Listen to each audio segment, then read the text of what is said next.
tell you about Legend Seeker and how you can support its development while getting some awesome perks.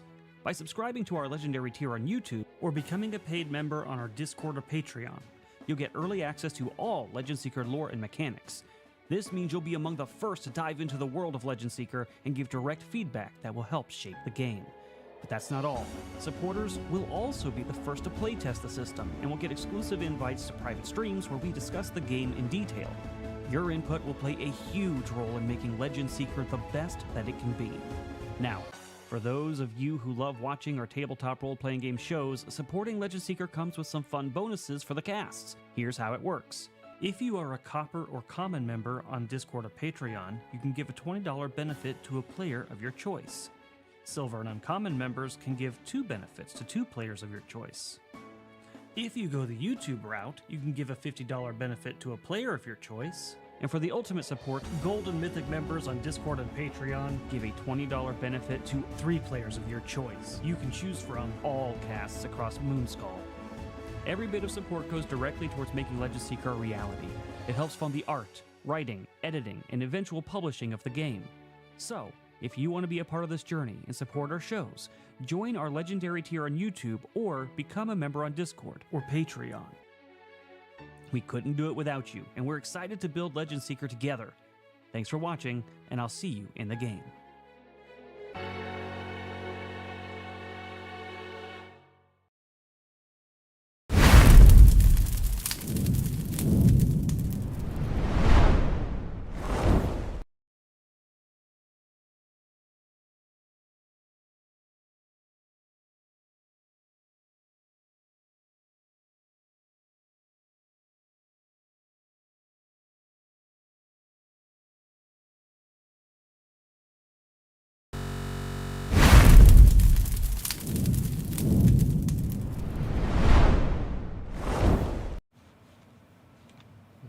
Click on this thing. There we go. I clicked on the thing. There we go. All right. I'm Frost. And you're back here again to see more Frost Written, where I'm working on the lore for Legend Seeker. Or you're here to talk about food. I'm not sure which. But I'm going to disgust and horrify every one of you more than I did last night on Wednesday After Dark with all those book covers. I'm putting something in my coffee.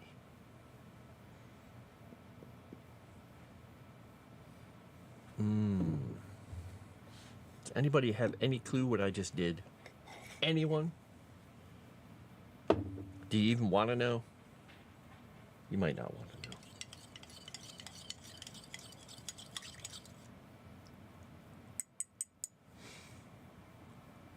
know. It might be cayenne pepper.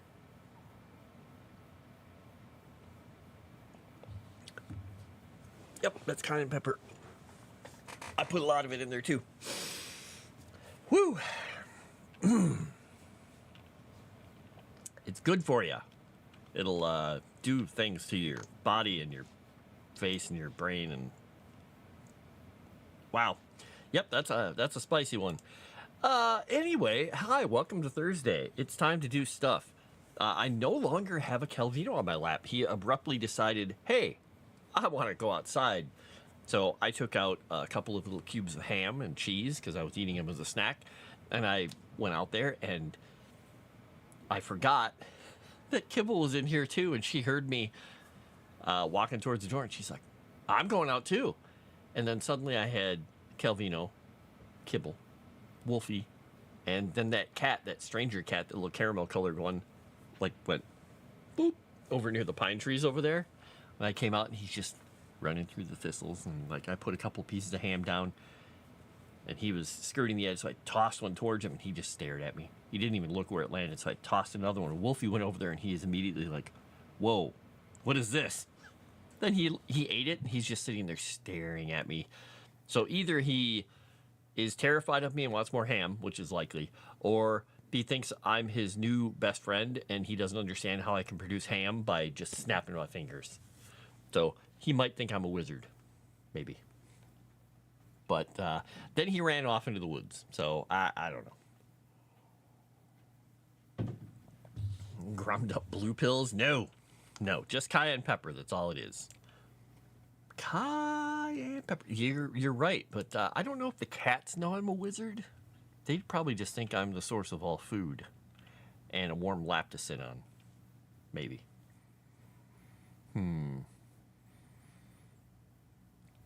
I took time after a meeting at work and I printed a document out that I was reading.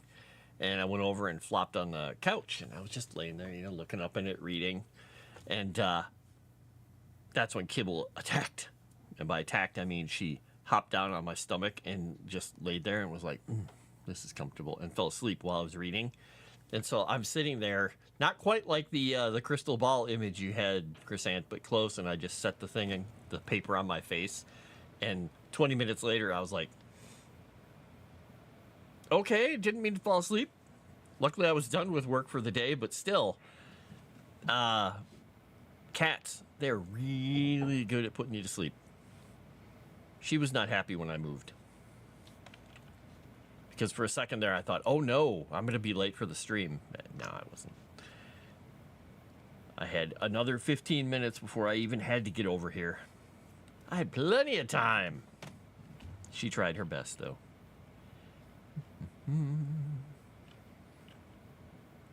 I am there familiar. Yep. You are not wrong. So today I'm continuing along, filling out the information for the forts and the cities and everything here. And this is the Donbur, the fort that looks over this valley up here. That's the other place that they can actually flee to. This is a much smaller fort than Donberga. Donberga is massive. It blocks off this entire valley and kind of lords over this valley where the hills come on through. I should probably put a little road up there, huh? This one has a road going to it through the Thornwood to this valley, but it's a lot smaller. It's a fallback, like a hill fort. Still, it's an ancient fort that they use, so it's not going to fall apart anytime soon. Right. Let's see here. We've got Donbur.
I don't need to say that.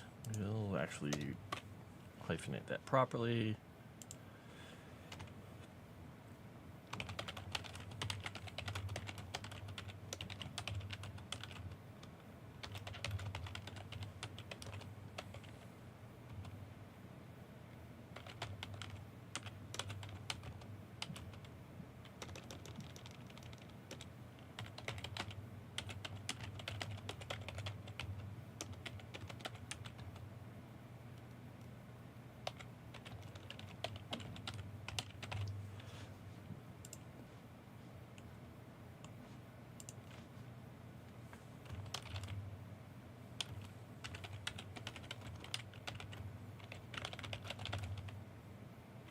Oh, do I have these mountains named, actually? I thought I didn't. No, I don't. This is not the Rime Wall. This is the other. We'll put some question marks in there. And we will highlight that so we come back to it later. So remember, we have to name these mountains. Cats, the animal or the movie based on the musical? I think both have powerful ability to put you to sleep. Well, for me, it's Cats, the animal. Cat's the animal. Hey, Barney. Cat's the Animal put me to sleep. The musical, I've never watched it. I don't know. I read the Old Possum's Book of Practical Cats in my graduate level T.S. Eliot class. Does that help? I thought it was fine. It could not hold a candle to the Four Quartets or The Wasteland, though, or even oh my gosh, what is it called? Oh my gosh, I totally forgot. Is it called Sweeney Erect? I think it is.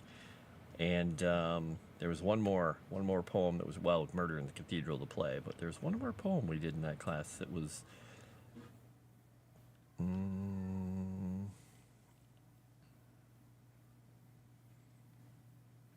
was a huge book that we were reading. And it was even just his selected stuff. Four Quartets, Wasteland. Oh, the Love Song of J. Alfred Prufrock. Still a great poem. Not a lot of people can really understand it. But that's because he was a strange man. Reading books. You're talking to the wrong feline. The Hollow Man was in there, yes. I did a paper on Sweeney Erect.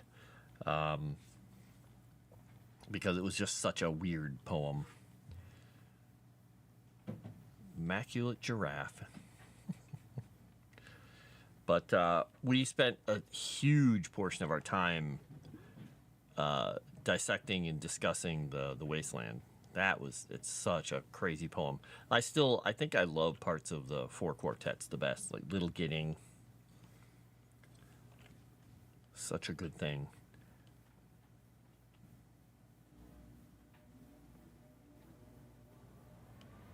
I'm trying to remember now. Ashing Breathes was is the mouse, I can't remember how it goes now. The house, the wall, the wainscot, and the mouse.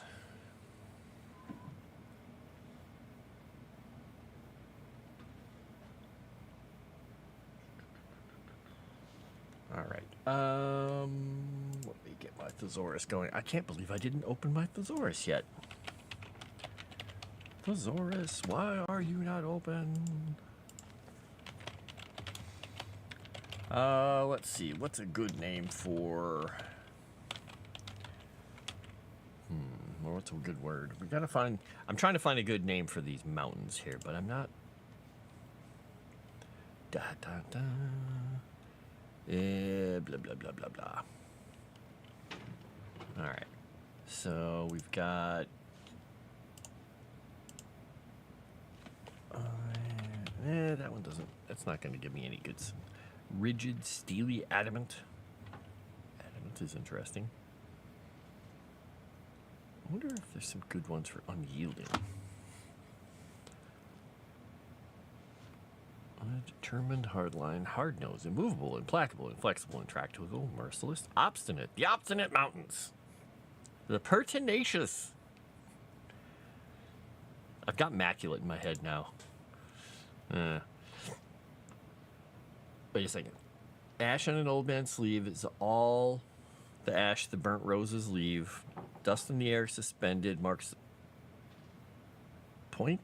place where a story ended. Dust in breathes was a house. The wall, the wainscot, or the wall is the wainscot and the mouse. The death of hope and despair. This is the death of air. There we go. That's the part. I mean, there's so many good lines in The Wasteland, too. The, coming under the shadow of this red rock. I will show you something different. Blah, blah, blah, blah, blah. There's so many good lines. So many good lines. He was such a good poet, but he was such a weird dude. Anyway, I'm looking at mountain names. Unswayable, unmovable, uncompliant. No, that doesn't work.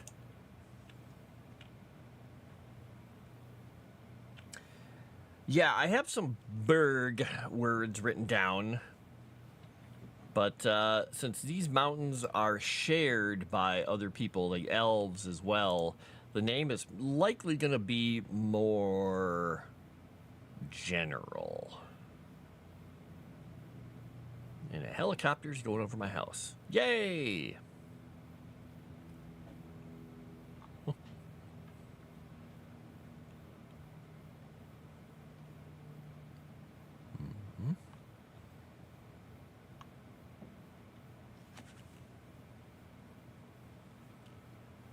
That's not a good one. Sorry, sometimes I look on Thesaurus and I get words that are just like, well, that would be really amusing to put in as a term for something, but not gonna do it.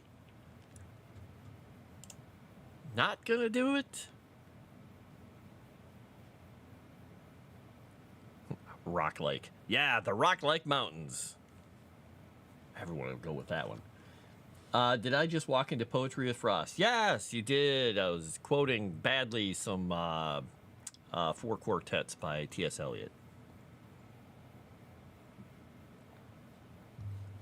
These ones do not have any swirling cloud formations. They do, however, block the Elven lands and Fryland from the orc nomads and the wastes. So we're going to, and I couldn't really draw them in here. There is one large peak in here that is slightly different because I can't rework these too much. But there's supposed to be a large peak in the center here to the west of Dunbur. And I'm trying to look up something here. And basically, this is nothing more that this just pretty much means a fortified hill town. Dunbur is what it translates to. And it's an old settlement. It's like one of the oldest forts in all of Fryland.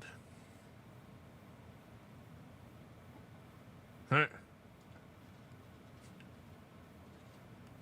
Yeah, and I have some other mine. This one's called the Rime Wall because it keeps the expanse of the End Mother away from everything down here. I've got the Rain Wall, and I'm like, I gotta stop calling them all walls. So I'm playing around with a few other ideas because I don't want to go simple like, hey, they're the Rocky Mountains as opposed to the Pudding Mountains, you know? I mean, Blue Ridge is kind of cool. Himalayas, I have no idea what Himalayas even means, but it's a distinctive name.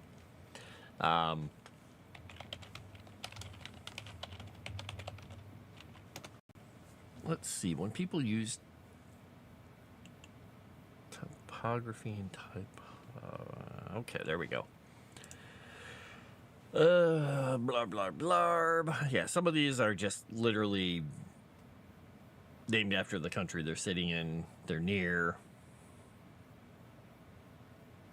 Yeah, those don't really help.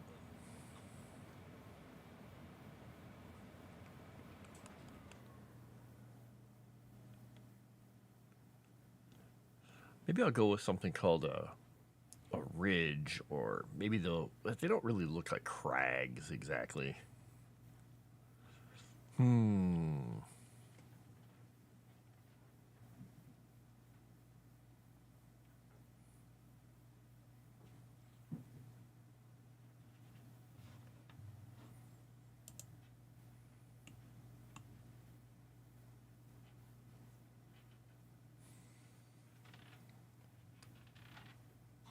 Black Rock. Yeah, there we go. Wait a second.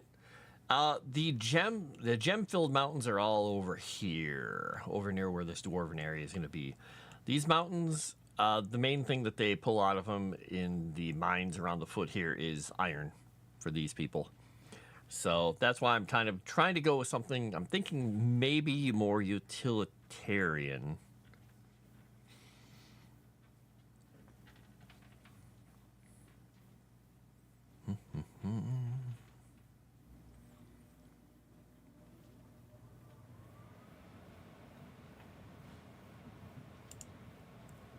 And I'm trying to find a word here because I'm trying to remember. I lost what the naming site was.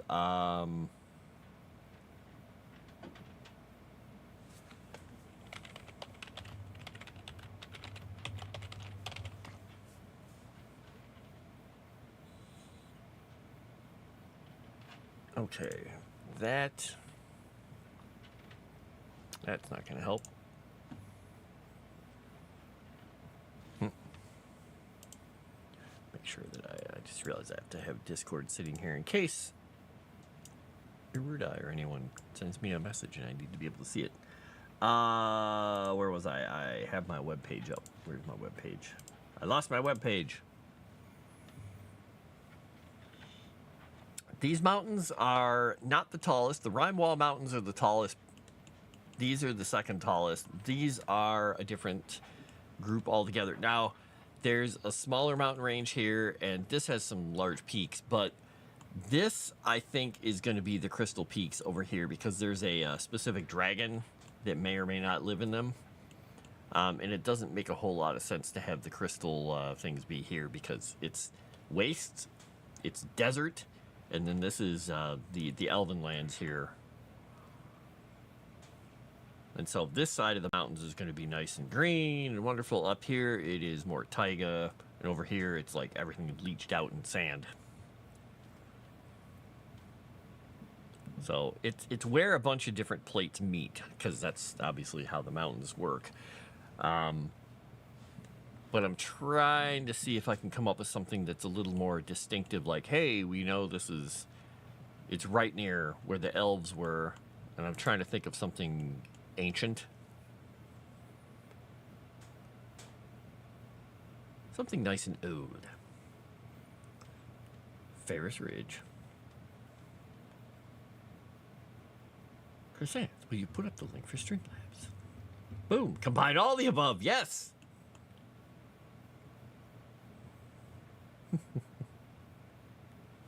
There's too much innuendo material that I'll put myself in the corner now.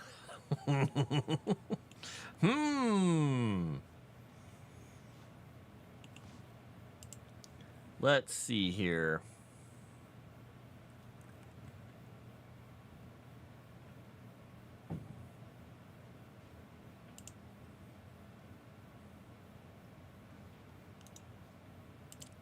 All right.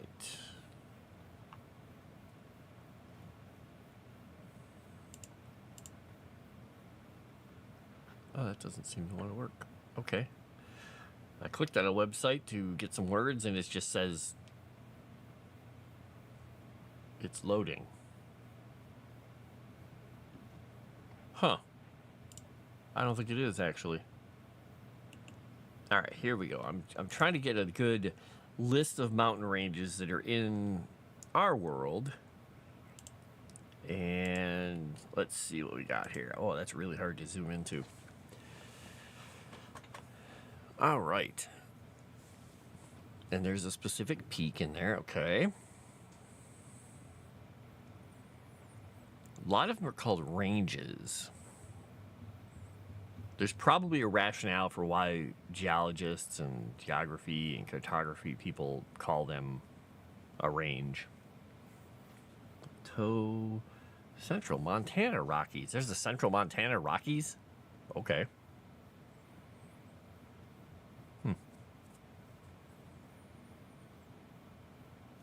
Brooks Range.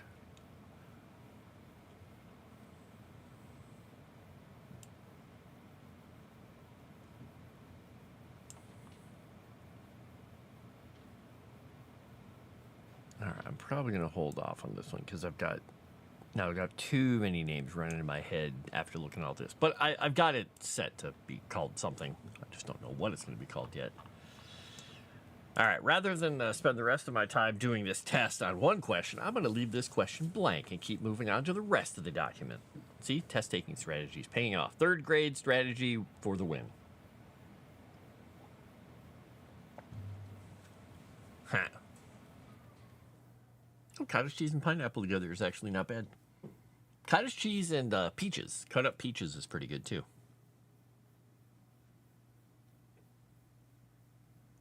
The B range.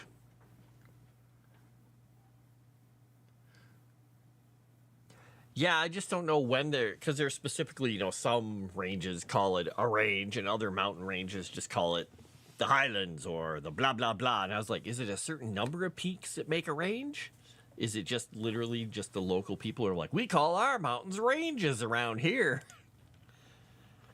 So there.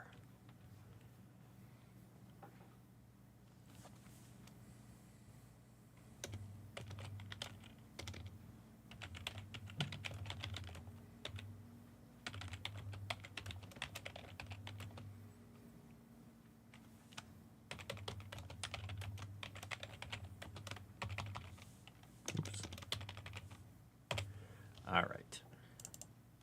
We'll come up with some good names. Some good names. The best names, you know? Oops, that didn't work. There we go. Bam. Because there is a... In here, where Dunbur is, this is where the mines, the main mining area for Göteborg and, you know, this whole part of the kingdom. Not only do they control this thing, but there is a pass, a mountain pass that's really long that actually heads up into the wastes that they are guarding. It's really hidden, and even the orcs don't know about it. And most people don't know about it. But it's there. It's there. All right. Now we're going to go into this place.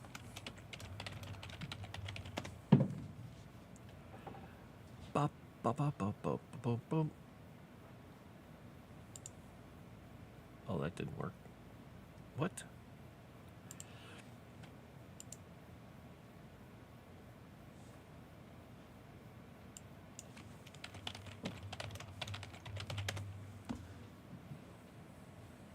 Huh, yeah. All right. So, we have a place here because it's these people have some Germanic roots. It's called Osten, and it is, strangely enough, the easternmost village in the kingdom. But down here is Ostenwald, which is part of the Hinterwald. It's part of it's like mini Osten. And they are on the edge. They are closest to the Sinus Fall and Usia over here. So I'm going to write up stuff about them.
Oops. Okay.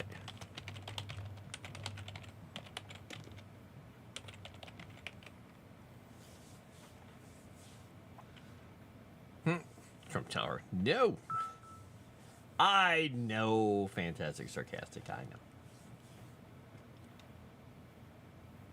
I know it's iron. If something important like a battle happened here, it might be called the Red Metal Mountain. Yeah, there's a couple of spaces where those places are, where things have happened like that. But this one is not. This one has a story. This has a story, but it's very old that most people won't know about, which I'm not certain if it's going to actually be in the lore or not. It harkens back to an old thing that happened between the elves and a dragon. But that might be a side bit. We'll see.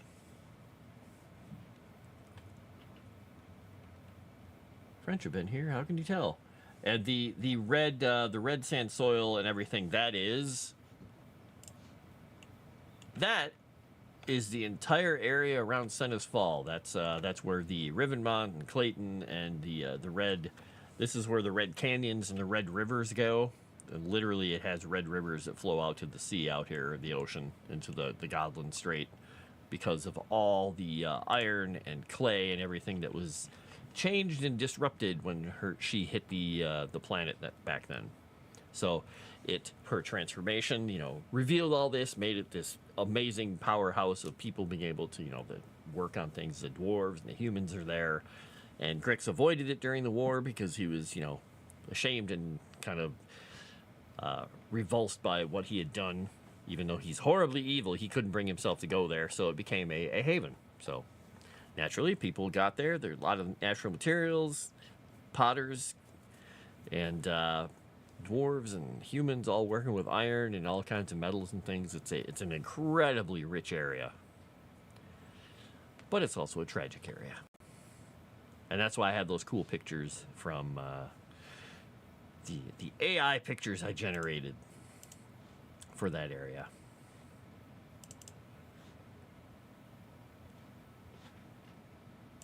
Where was I here in this document? Oh, I was there. Oh, right.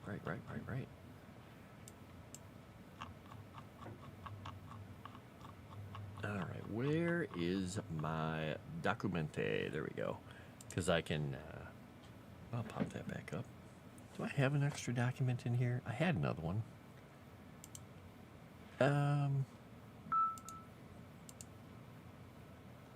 Yeah, we'll set that to this. There you go. You can kind of see it's a little blurred out, but this is the rocky red canyons where Senna fell, and the rivers that run red. These are actual pictures of real rivers in the world. In our world, they run red with all the minerals in them.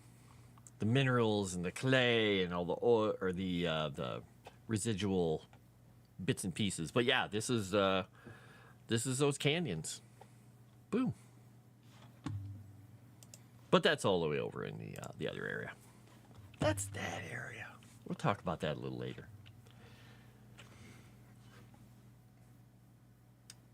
Ba, ba, ba. Entertain you, Dave. Are you not entertained, Dave?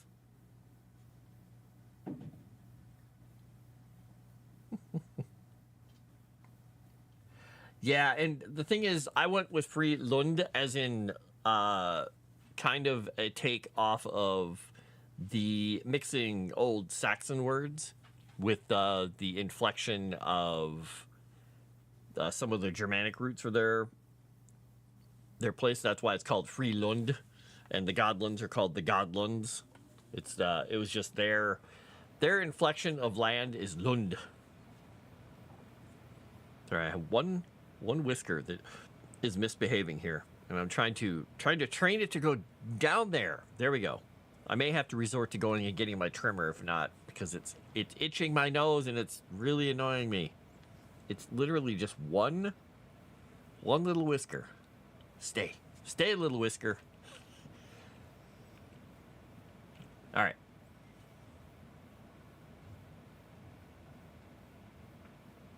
Land and Laund.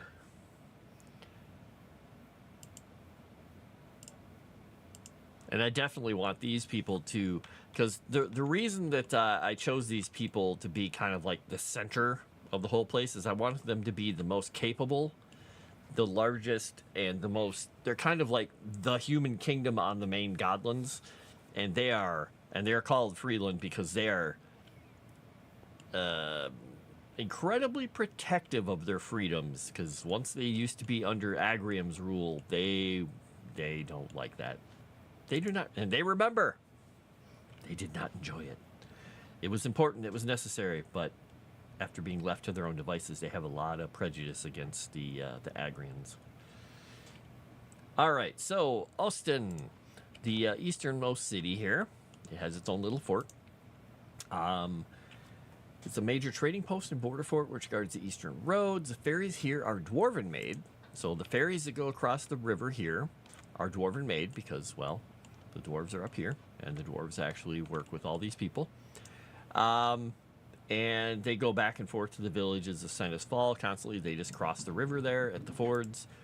But there is a great bridge here, right down south of it. There's a great bridge, the Austin Bridge. It's an old Agrian bridge.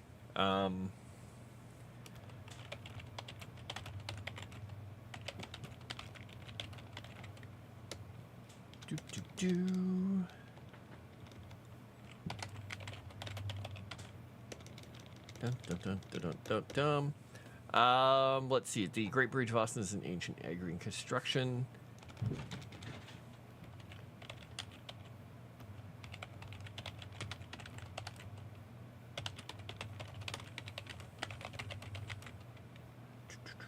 to...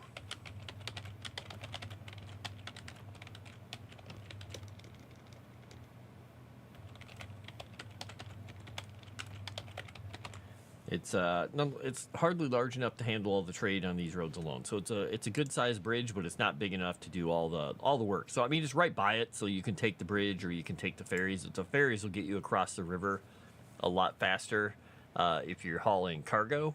But individual people, and small merchants and stuff use the bridge. They're far enough apart that it's a little bit of a trip, but not too close. Because I mean, this from where this orange dot is in the river down to about here is like a good 20 miles of river. So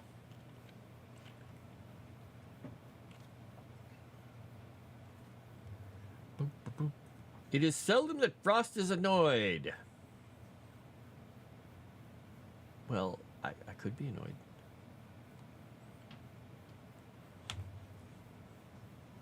Frank fries.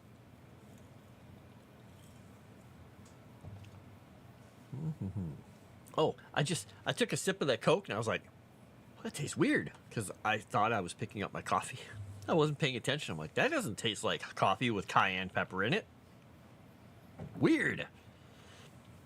Oh, hey, by the way, I said yesterday I got all that McDonald's food from my neighbor who had to go to work and couldn't eat it, and he just left it outside and told me to go grab it. I ate one of the things of chicken nuggets, and I ate one of the fillet of fish, and I took the rest and I put it in the fridge. I don't know if people do this normally, but I don't eat McDonald's. Don't put McDonald's food in the fridge. Because I came back to it, I opened the bag up, and I was like, well, I guess I could take one of these fillet of fish out and I could maybe warm it up in the air fryer, just put it on really low and just warm it up. I took it out and the bun felt like a turtle shell. It's like, oh, that's very smooth, but that got hard. And it felt like the fish was like a little less flexible. I'm like, I don't think I should eat this. So I ended up throwing the rest of it out. I'm not Ryan Kinnell, evidently. I mean, I'm sure I would have been fine. I just think it would have tasted horrible. Because, I mean, I eat food that's probably, on the verge of probably giving somebody botulism or killing them. But that just looked like it was going to taste bad.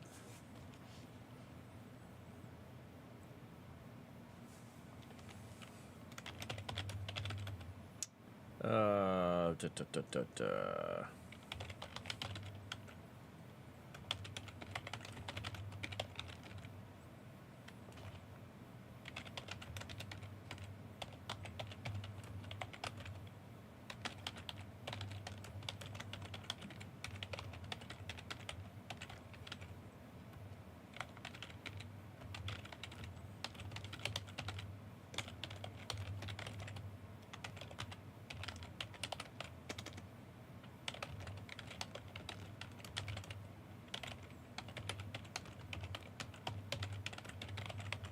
All right, there we go.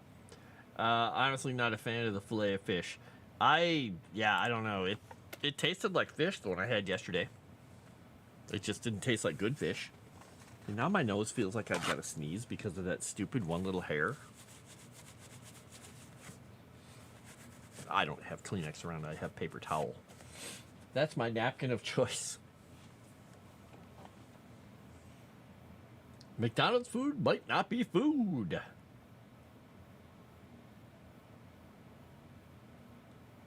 McDonald's will come to life and force itself down your throat. No, well, the horror host, I think you've got a good horror movie right there. It got hard. Yes, but JJ, it did. There, are you entertained, Dave? We've used the word hard now.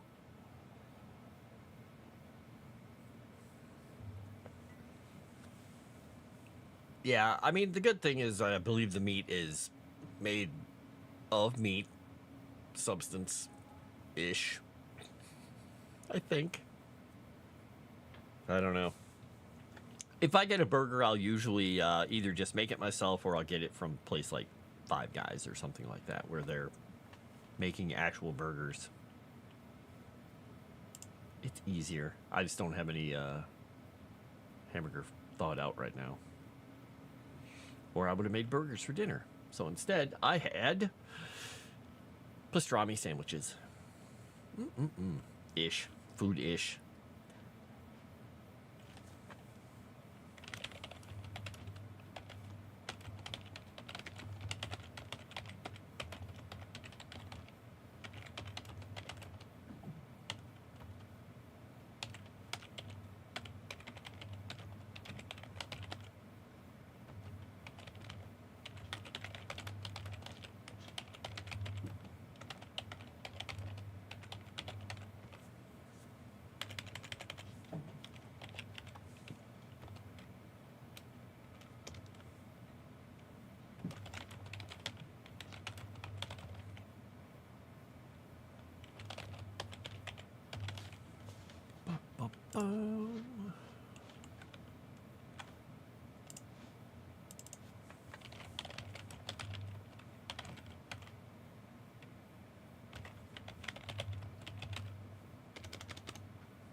All right.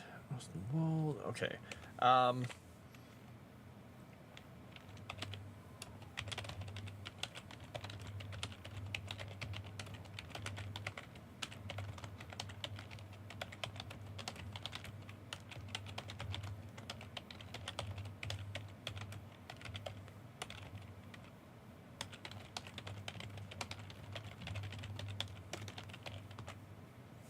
Are still maintained and used to this day. So this place down here, Austin Wald, is more, since it's out here with all the fields and farms, this is more known for, well, fish from the river, grain and ales, but they do feature, because there's an ancient Agrian baths here, because the Agrian people had baths all along here. This place has an actual ancient bath that is still maintained and functions, and people go there. So it is still something that people come to find. They use it. Why does it? Fisherman is. Where really fisherman is? Okay. Here, let's change something over once to see if it. Let me type it again. There, now word's fine. Okay, whatever word.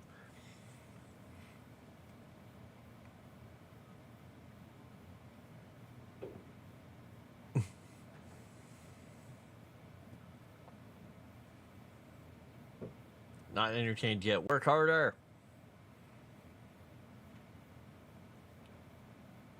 Can fry tilapia and salmon. Yes. Yes. Tilapia is actually good. Almost every way I've made tilapia is good. It's so nice and bland. Zaxby's. What is a Zaxby's? That sounds really familiar. Is it a fast food place? Is it a fish fry place? What are we talking about here? All right, we got the halfling village I have to do. Where is this at?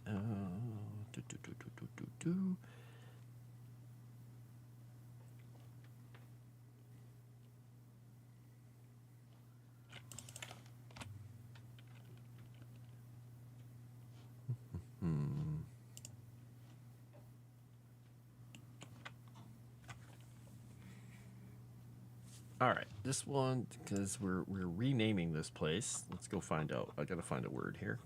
I have a word picked out. Where was it?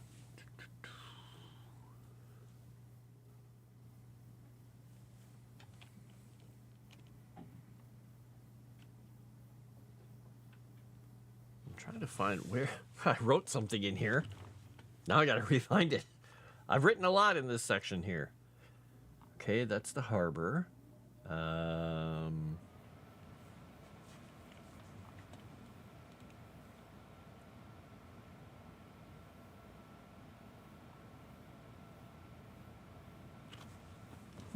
Maybe it's down near the end? Tree. That's the big tree. Okay.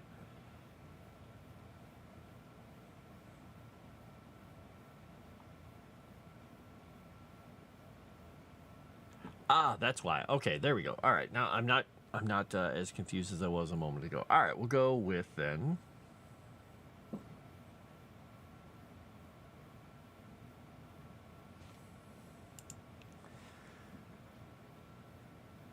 All right, we've got to get back into labels. Back in here.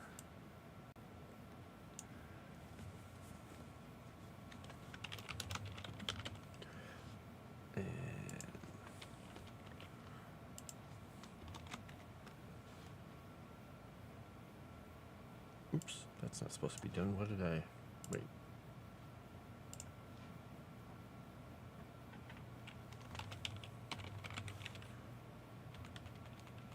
Okay, here we go.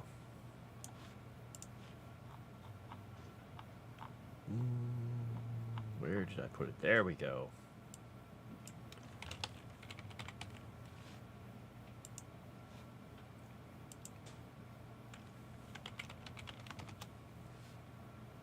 This, unlikely as it sounds, this is a small halfling port.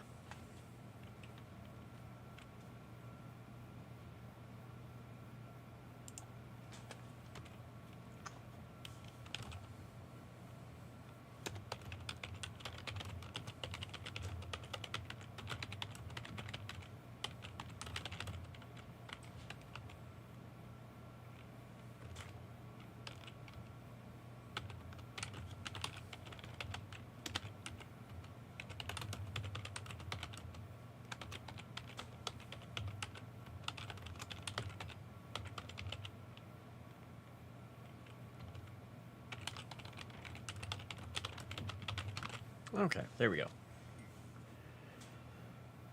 Let's see here. High-end chicken fast food place. Oh, really?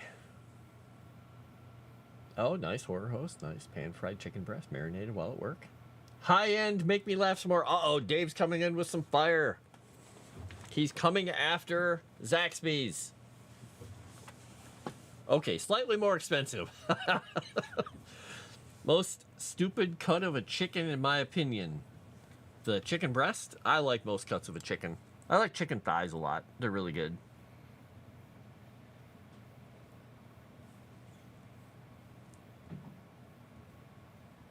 Would it be better if the forest in front ended on a wold?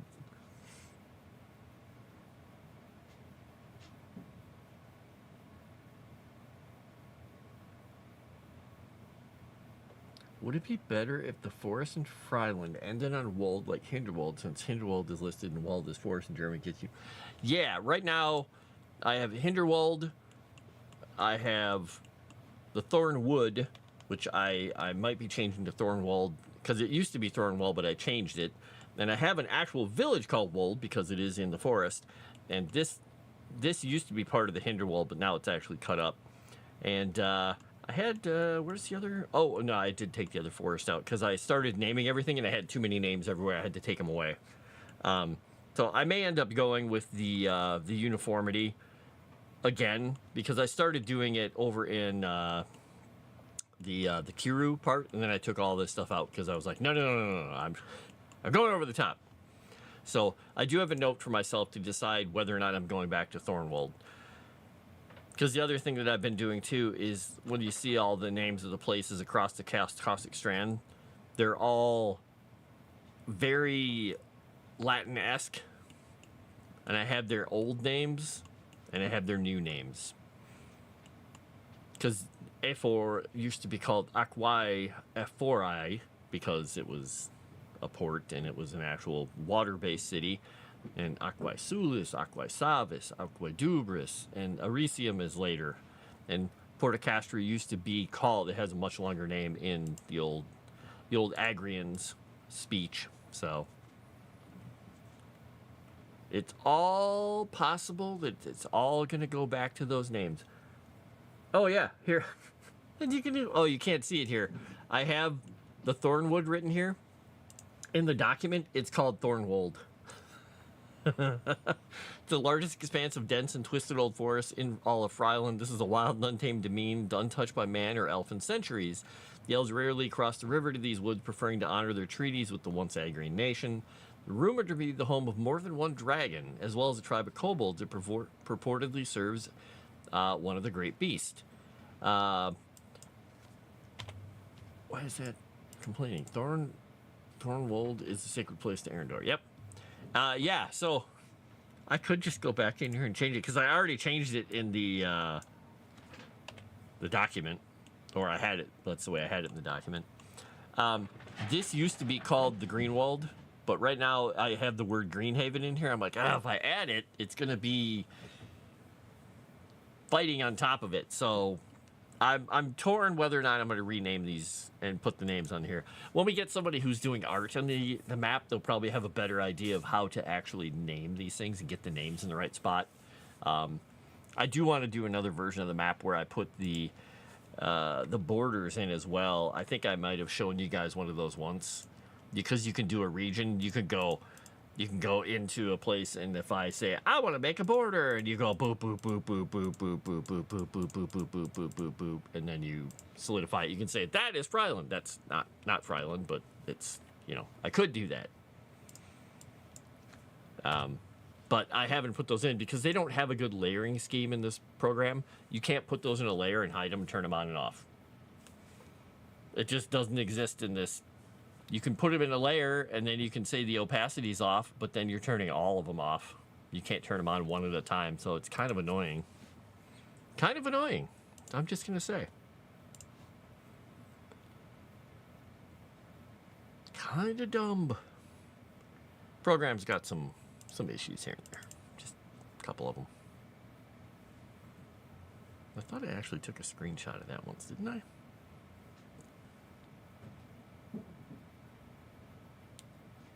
That's with notations, that's with basic, that's a shot.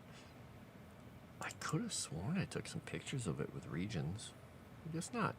Huh. Alright.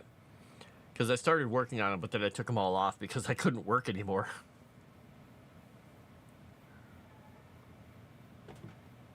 These namings in this part of this kingdom are named after the human stuff because they've owned this place for a long time.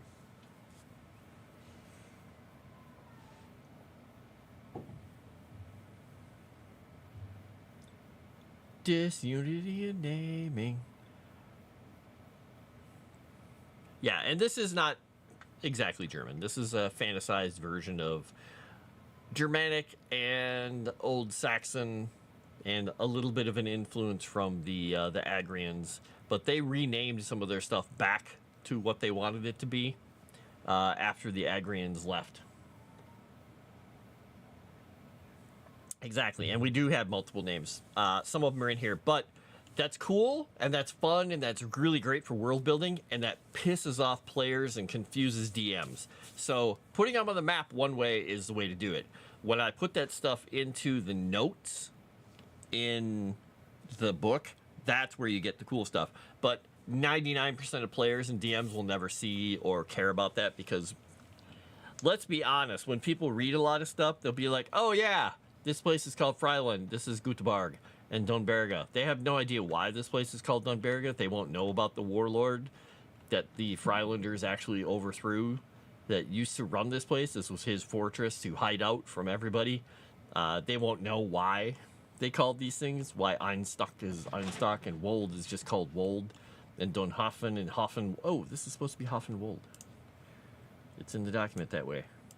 Why? Oh, I don't want to do regions. Oh, I'm in the wrong tool. Let's go back in here. Oh, that's right. I didn't save this yesterday, or not yesterday, but the other day. All right, let's go back to my labels. Let's get me back into my Haven world. Because this was a very specific place that things happened. And also, there are dwarves and humans in this kingdom, too. So some of the places have slightly different names because of them as well. Fun times.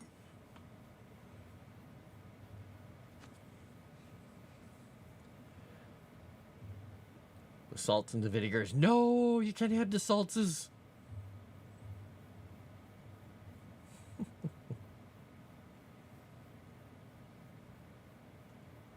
Yeah, and the fun thing is, if you look in, like, if I look in the old Forgotten Realms stuff, they have like its depth of like stories because they ran a lot of campaigns in their world, and they came up with all kinds of cool stuff about Myth Draenor and the old cities and the Harpers and all these cool things. And most players are like, okay, I go to the village and we buy a horse and we get a thing or whatever, and they're like, this village is like, yeah, I don't really care.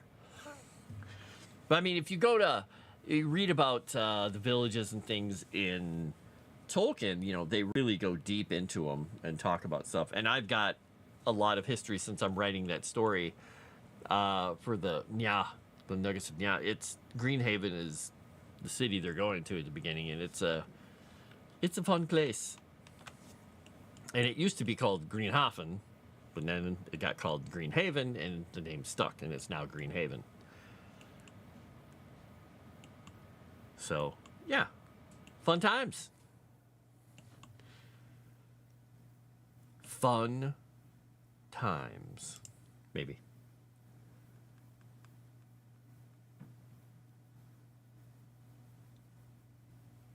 You care? You care? Real world names usually make sense when you look into their meaning. I think a lot of people wouldn't think to ask. Well, yeah, and that's fine. They don't have to. They don't have to.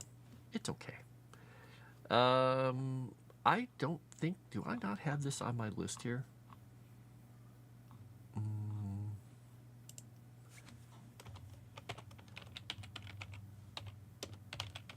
All right, we're going to. Where is it? We're gonna add this one on here because I could have sworn they had this one here. Yeah, I also added in the Hinderwold the story about the hags that live there. Ooh, they're not nice. They're not nice.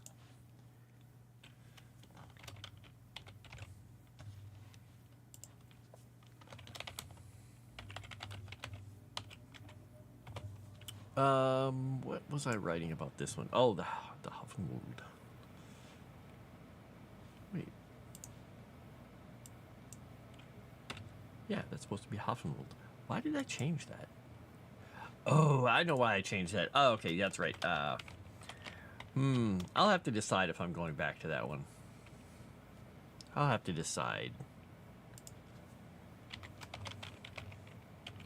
Because there was a story that I had in here.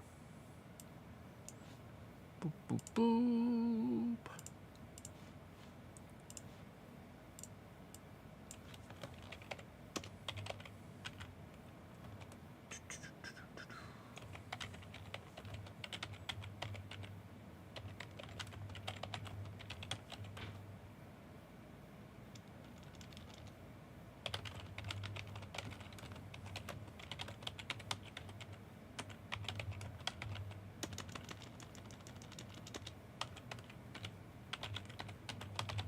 So this wood specifically, it has a couple different stories, but one of the reasons that the Dunhafen and all this stuff, this is the southern, what would you would consider like the main base of the southern armies of Freiland. This is where they train. This is where they do everything that they do.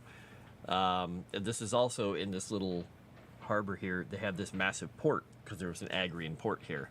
And this is where a good portion of their coastal navy sits. But the Hoffenwald, the Havenwood, it features a lot of trees that are very good for using for bows and archery, which is the other reason that Port Barrow is down here. This is all halflings, and these are the halflings also have a little fort here where they train. And this is where a lot of the bows and such for the country are made. But there's also another little story about the Havenwood, which is going to be in here as well.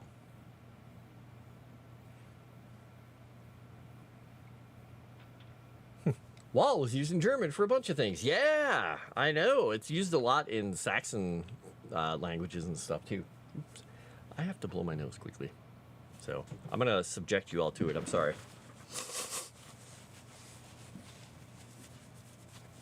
It's a combination, I think, of kitty cat hair, hot sauce, cayenne pepper. Oh, I bet I got cayenne pepper in my nose. That's why it's burning. I'm like, why does my right nostril kind of like feel like it's a little burny? I probably maced myself. The halflings have a fort here. Well, it's not a halfling fort. It's an actual old Agrian fort. So this is their fishing village. The Agrian Mile Fort is here, which is, and I think I've showed you guys a picture of these before. I wonder if I have that image on here still. Pick tree fort. Yeah. These kind of things. These are the ancient, the old Agrian forts that are all along their main road. They have them scattered everywhere. There used to be little enclosures and walls, but you know, some of these things are like 1,000 years old at this point, or more, and they've fallen into ruin, but some places they've rebuilt them and work on them. So they're all along here, but this is the one where, in this little village where this fishing village is, it is manned by Freiland soldiers. It's manned by the halfling archers, and it basically just protects them. They don't have a whole lot to worry about except the things coming out of the Hinderwald and the hills up here, because there are a lot of kobolds that deal with dragons, which normally don't bother them, but goblins and other things come out of the dark places in the hills and occasionally set upon them because they have a lot of fish. They have a lot of fish.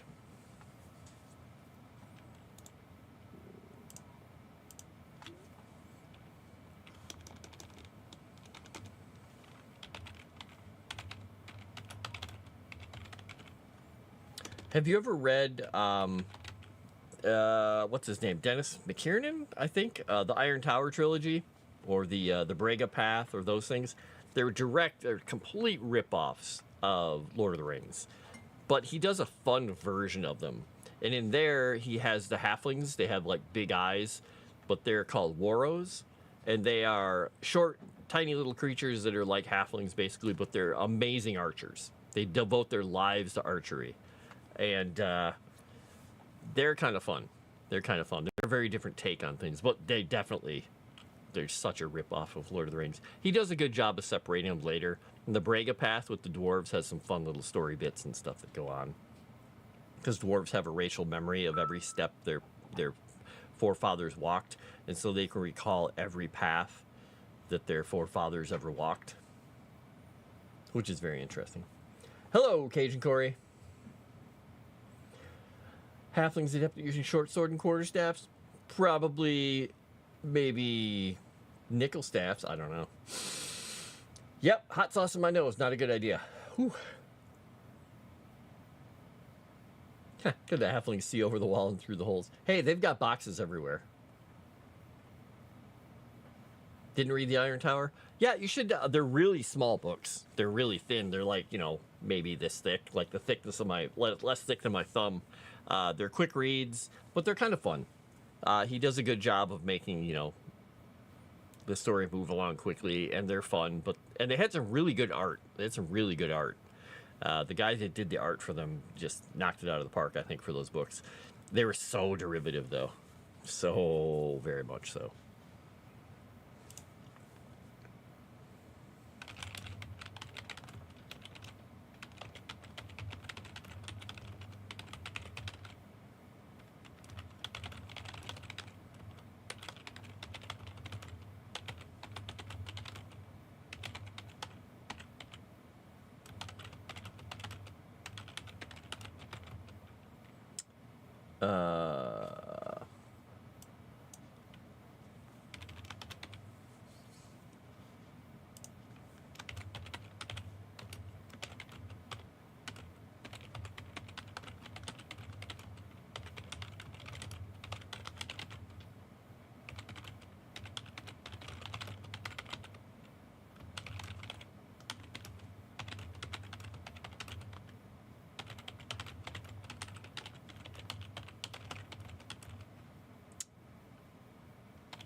Gotta remember to call these orcs that I'm writing. I gotta call them orc ravagers or something. Otherwise, people will think all orcs are bad.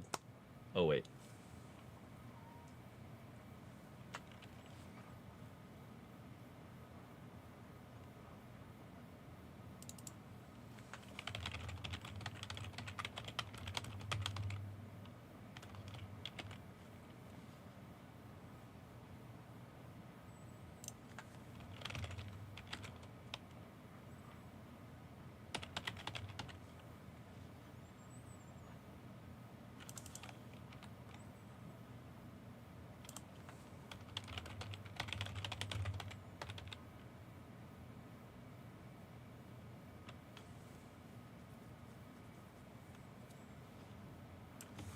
All right, we don't need to add this little part of the story at the end. We'll skip that part. Dun, dun, dun. Yeah, you tell me, horror host, about whether the land changed. I don't know. In the stories, they never really talked about that part. Like, oh my gosh, these dwarves were walking over here, and now, the land has changed so much that it's filled in with dirt, and so they were walking 47 feet below me now. I think their land in the fantasy realms a lot of times is not considered to have changed very much. At least in his books, he didn't go very deeply into it.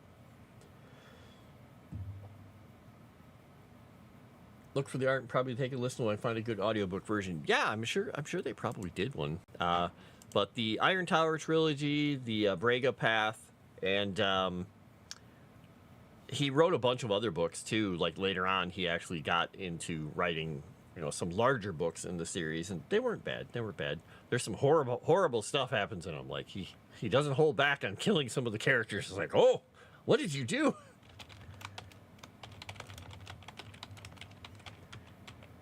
Just put it this way, there's a point where this really horrible Baron guy who has a penchant for torturing people, they find one of their compatriots there, and he has been flensed. He has had his skin flayed off of his body while he was still alive, and they find him.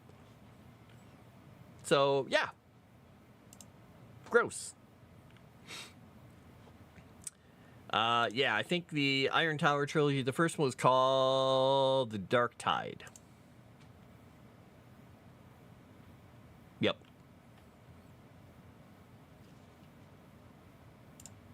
So yeah, take a peek of those. It's The Dark Tide, Shadows of Doom, and The Darkest Day. And I think, is the Braga Path in there? Yeah, and then they did wow. They did some different art for the audiobook versions, I see. Well, yeah, okay. Don't like that. Ew. Wow, some of the art on some of these later copies is like, holy cow, what a downgrade. Oh my goodness, it's like the 50th anniversary of The Hobbit all over again. Yikes. Oh my gosh, yeah, the trek to Crag and Core, it looks like,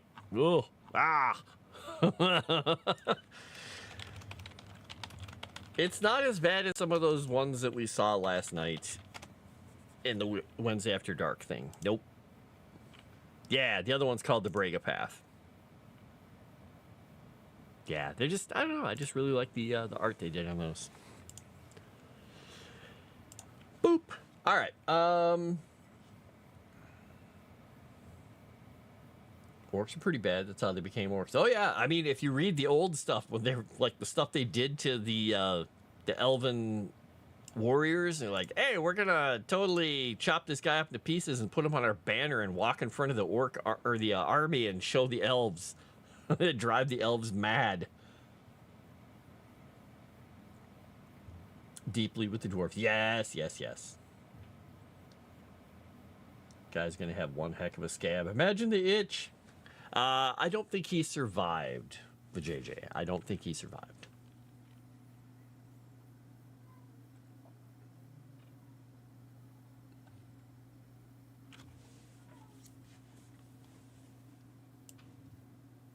All right, we're going to highlight this because I need to come back and check one thing about Nya before he went through apotheosis. I can't remember where we talked about him being. So the idea that I had before of the Havenwood is that when Nia, the person who became a god, was a man, he led his villager friends and people to safety in this wood, and they basically did a little guerrilla war on the orcs and fought them off. Okay, I really wish my nose would stop itching. I must have gotten some powdered cayenne right into it. Fantastic. Good job. I'm smart. And yes, I'm going to drink more of it after I said that. Shush. Throw a health potion on him, it'll be fine. Oh, that's not nice. He's going to need a Benadryl.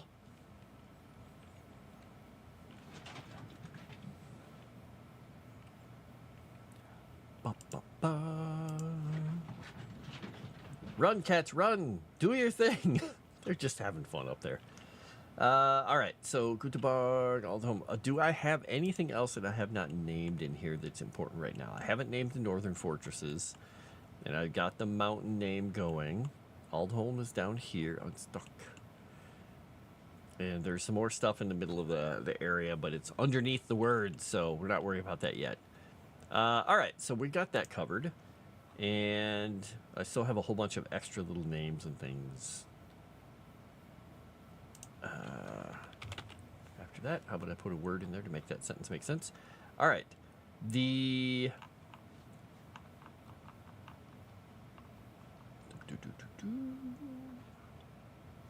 All right, we're going to... Oh, I do have one other thing. The Dwarven Harbor. The Dwarven Harbor. So, the Dwarven Harbor is right down here. I'm going to move this, though. I don't think this is in the right spot. Spot. I think I might have to move a couple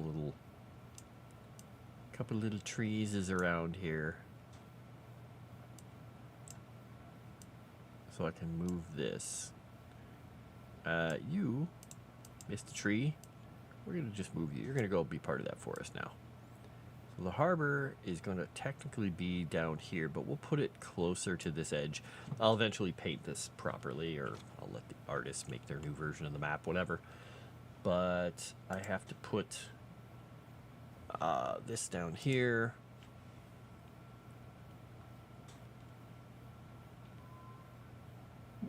All right, so this port is the Dwarven port that they built down here, because they've got a little bit of an establishment here. They have an establishment here. They worked with all these people because they were big with the people of Senna. They built this port down here when the Agrians were in control, and it's a huge harbor. This whole thing in here is actually... I wonder if I can actually paint over that properly. I think this gave me a problem before when I did the freshwater. No, yeah, this is the lake stuff. That's not what I want. I don't want lakes. I want my brush. Because I think when I painted over this before, it caused all kinds of weirdness. Yeah, it's having problems with the water here. So I'll have to work this out and figure out why the rivers and the coastline don't want to work nicely here. I wonder if I can actually delete. Let's see if I delete little bits of this. That goes back to water. All right, so maybe if I delete a little bit of this, and because I need to leave the island here. I need to leave some of this. I have to blend these together, and they don't have a good set of tools in here for blending the water and the seawater and the normal water. So what I could do is make this whole thing, just temporarily make it the whole thing all the way up to where the river and the bridge go across. Utilize this look and go with that. For the moment that works. We'll do that. We'll make it look better later, because there's no transition between rivers and the ocean water. I don't know why they don't have that. I'm gonna have to look up online how they do it, because I can't quite get it to work right. Kind of annoying. Judge me harder. It's the only way I'll get better. or something. Tell us about the underground areas. Is it like Amsterdam? Well, there are a lot of people wandering around with cigars and things, yes? No, wait. Isn't that Dutch Masters? No, that's sorry, that was a brand. I think that was the brand of cigars that my great uncle smoked. Because we used to get the cigar boxes for our school boxes all the time for our pencils. And I don't know if they were actually Dutch or made by a master. They were probably the cheapest cigar in the world.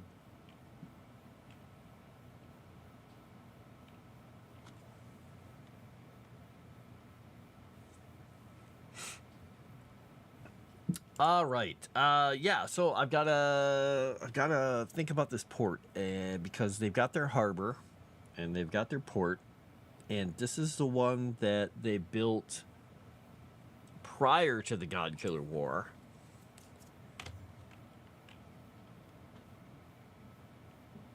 Oh, really? Yeah. Well, I wouldn't know that. This is me knowing what my great uncle smoked in the '70s, being an old man when he golfed.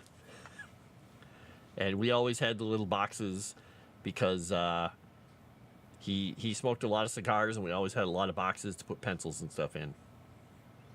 Wizard, DM, oh no! Oh! Dragon has sent $50 in. Dragon sent this during Frostwritten, so him gets to make another trinket. Woo! So another trinket for the dragon. I'm sure this trinket is going to have absolutely nothing to do with dragons. It is going to have nothing to do with food, and it will be all about I don't know. Goblin girls. No? Just a thought. Just a hunch. Just a belief. How, not who.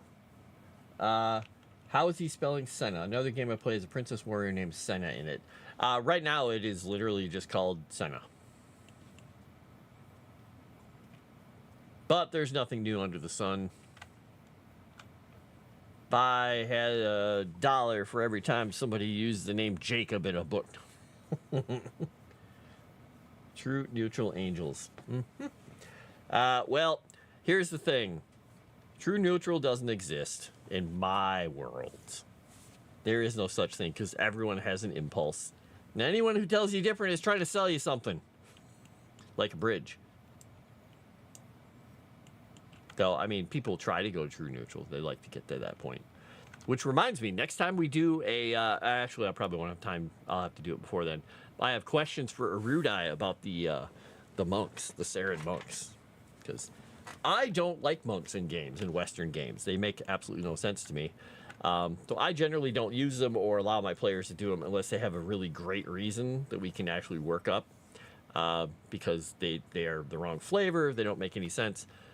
But I had one that was an Air Genasi monk, and he came from a different plane. So it totally was interesting. That was a good way to do it.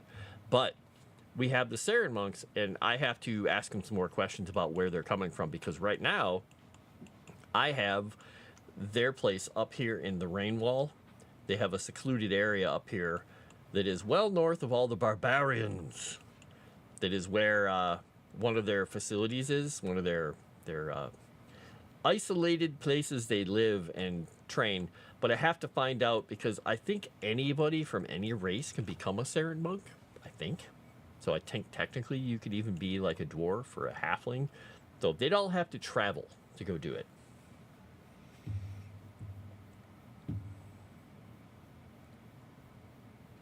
I don't know who Eriton Senna is.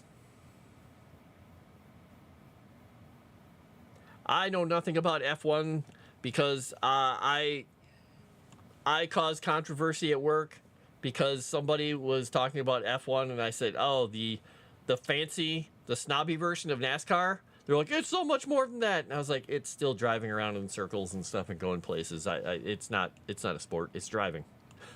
And they were just like, they got a little upset Like, how could you say that? It takes such skill and dedication and all this stuff to do it. And I was like, yeah, a lot of things do. It's really hard to be like a blast furnace worker. It takes a lot of skill and dedication. It's not a sport. It's a job. I said, have you ever seen those guys doing glass blowing? Come on. That takes some skill, and that's really dangerous.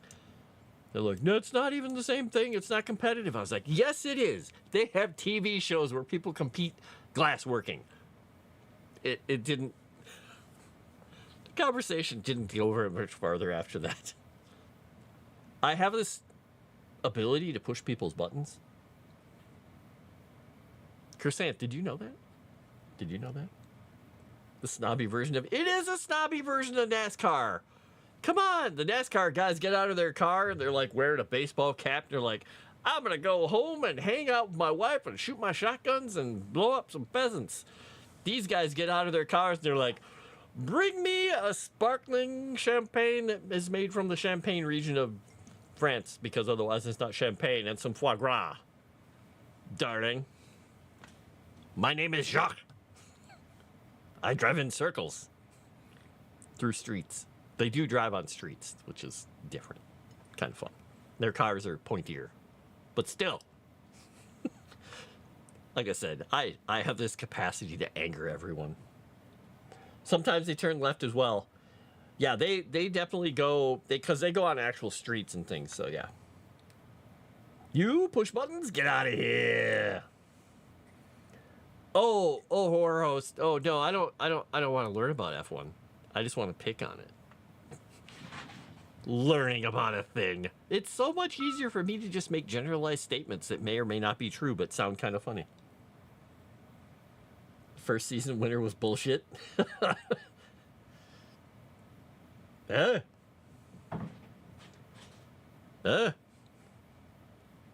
I mean, American can make anything they want, technically, because, well, America's America. Screw you, people. We'll make cheddar if we want to. And I'm sure there's other things in the world have very specific naming conventions you can't make other places. I'm going to guess. To be fair, Rocket Powered Mohawk is picking on F1. Oh, okay. All right. Used to be a big NASCAR fan. Hey, I think it was, oh my gosh, Epic Mike today was talking back to Dan Vask, because Dan Vask was joking about wrestling being not real, and Mike said, wrestling is real. It is scripted, and they could possibly be hurt. And there was a nice little exchange on Twitter between the two of them. I chuckled at it. I was like, oh, I like it. Buttons poked from both sides. It was good. It was a good thing. It was a fun interchange. Anyway, what was I doing here? I'm setting up an F1 track for the dwarves.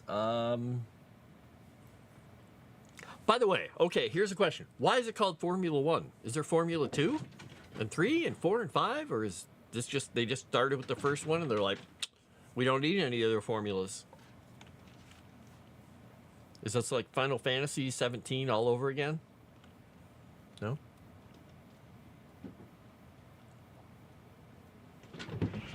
Oh dear. All right, let me go see if Max wants to go outside.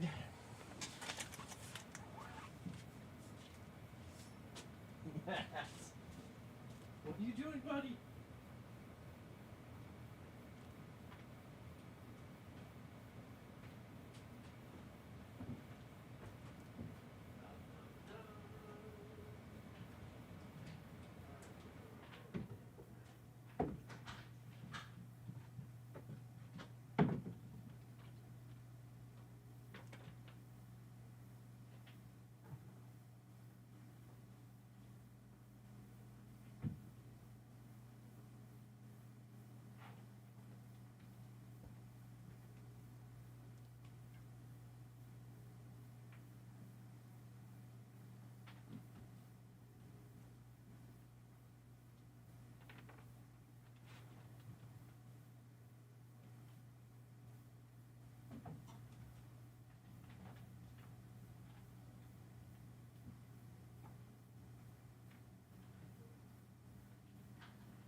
I tried so hard not to laugh when I went upstairs.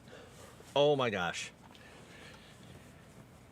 Max standing there in the middle of the kitchen with his back arched, looking at the other cats like this, with a little yellow duck stuffed toy in his mouth, like. And the other cats looking at him like, whoa. So I shooshed him gently over to the front door and let him outside, so he took the ducky toy with him. So there's one less ducky toy in the house right now. Oh, they only knocked one thing over, and it's their little... I got to get them a new one. Their little round hammock thing. They just keep knocking it over, and it's getting looser and looser. I just got to toss it out, I think. Sadly, a cheap piece of junk that was made in China, so... Not surprising. Not surprising. But, yeah, they like making noise. They love making noise.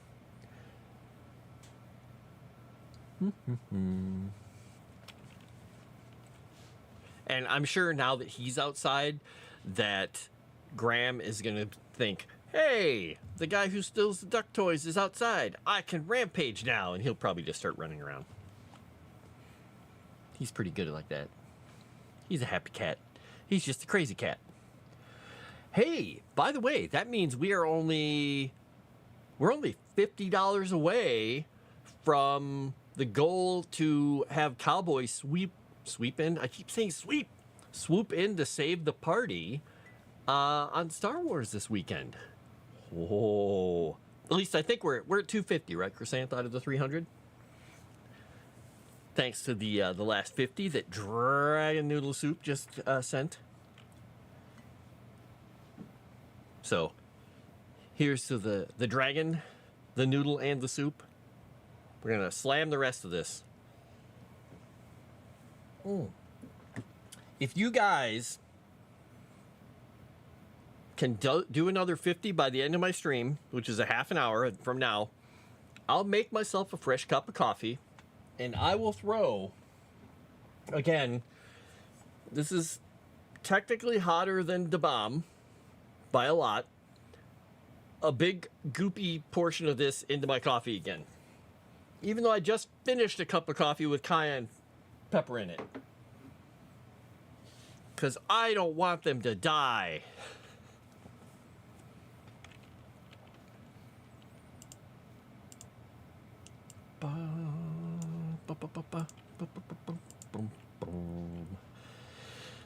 All right.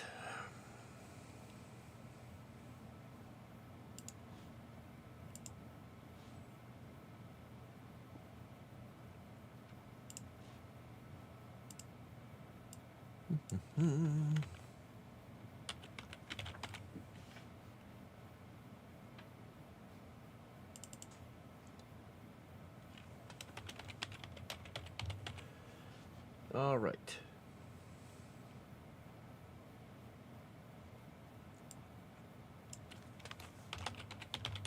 Oops, carta. Barney, the German word for revenge is Rache, right?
Russia.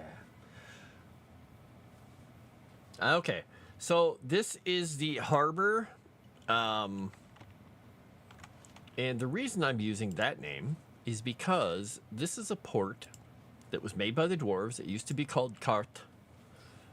But when the Agrians retreated during the Godkiller War, they were left to defend, and they took this place and tried to hold it against Grix's armies, and pretty much almost like the Alamo, fell almost to a man.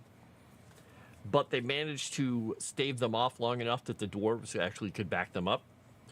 And they renamed it Revenge, because they were basically so upset at the Agrians that this is the place where they were planning at one point to take their revenge and move out against the Agrians for everything they did. But of course they couldn't do anything about it because they had no people left in this area.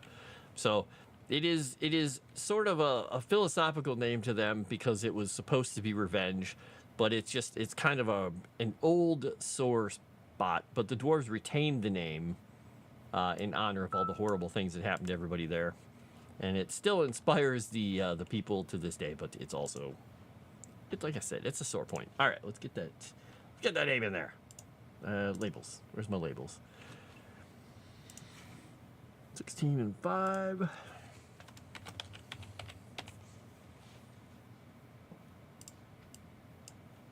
Why does it want to move? Okay, there we go.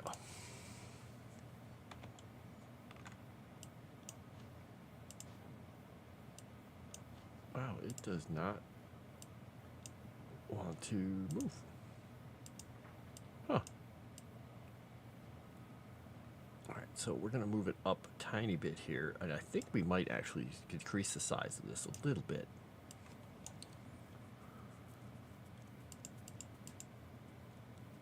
We'll make it about there.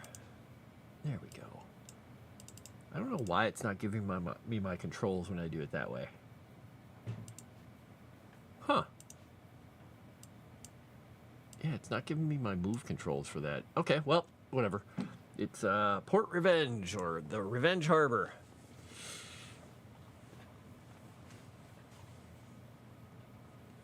Dragon kind of wants him to die. Death is part of the game. It is. But it could be dramatic, too. Right?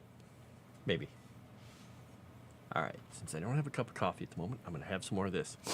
Ah, good. My nose is finally running after getting all that cayenne pepper in there.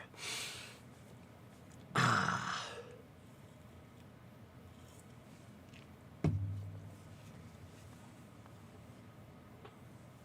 Vergeltung?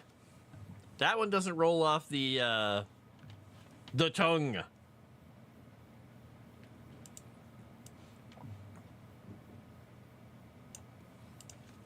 No pun intended.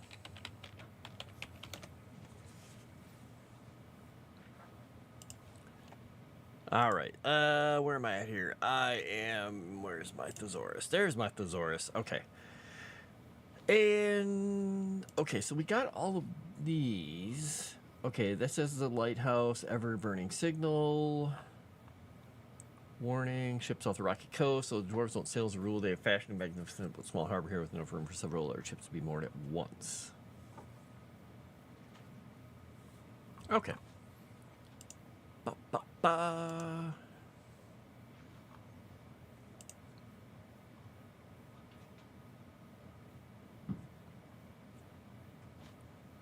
All right.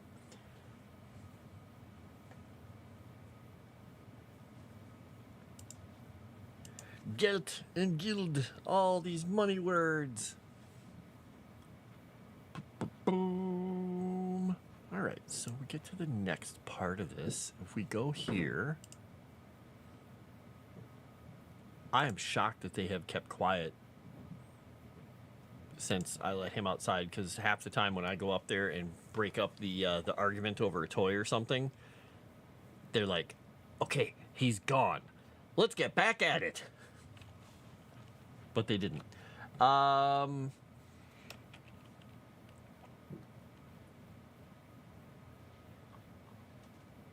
we got that.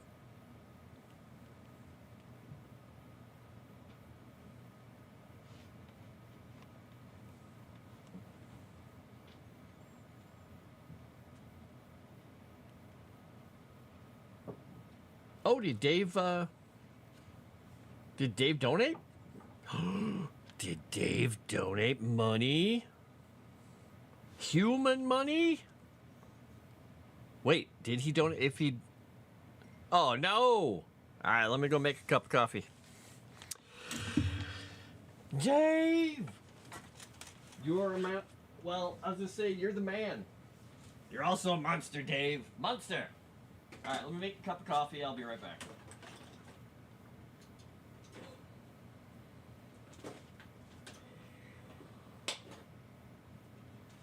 This is gonna hurt.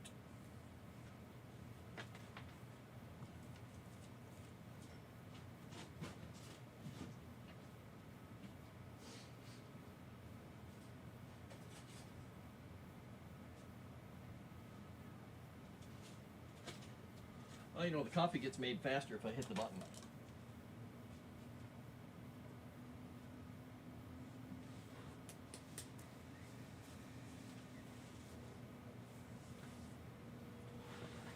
All right, I'm gonna start getting the spoonful of hot sauce ready for when the coffee's done. This is a horrible, horrible idea. This is way more than you need of this stuff. Woo, it's making my nose already run.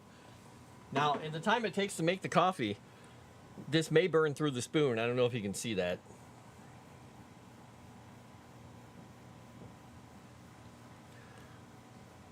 Yeah. All right, if it doesn't burn through the spoon, it'll be great.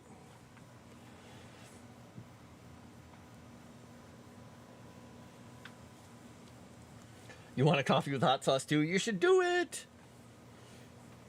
Do it. Dave the Man, or Dave the Man Monster, Monster Man. I think he's both. Dragon will eat the hot coffees now. I am going to be making, hopefully in the next few days, if I get the stuff from the store. I just got to remember. I'm going to be making myself some more dark chocolate cinnamon fudge, because I didn't get to make it for the rest of my family, and I gave it to other people at work and whatnot, and I gave it away, and then I realized, I'm like, oh no, I forgot to keep a container for myself. So I'm gonna make more. All right, let me grab the coffee. This shall be painful.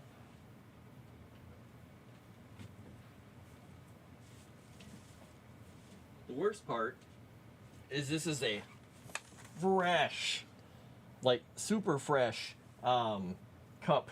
Whoop. I just spilled coffee on my knee. Well, here, I don't want to, I'm going to set the spoon on top here for a second. That is hot coffee.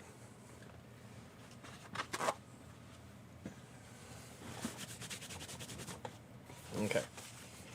Luckily, I didn't spill much coffee. All right, let's get this put together and then watch me be in pain. See, the coffee foam doesn't even, the heat of the coffee in the foam doesn't even burn the stuff off the spoon. It's a nice, I don't know if you can't really see it quite well. It's a very frothy cup of coffee that this makes. Ooh, and this is frothing it up even more. I don't think I've put this into the coffee before at this point. All right, did I get... See, I want to lick the spoon off because the foam is really good in this coffee, but I don't want to put my tongue directly on that stuff. Oh my gosh, I got to get another paper towel to wipe the edge of this cup. Because if I put that stuff right on my lips, I will be in a little bit of pain for a long time. Because that stuff, it will numb your lips. All right, it's in there.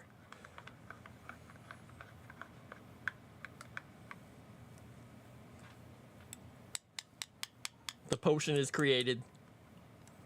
Oh, I did it anyway. Oh. Okay, now my mouth's on fire.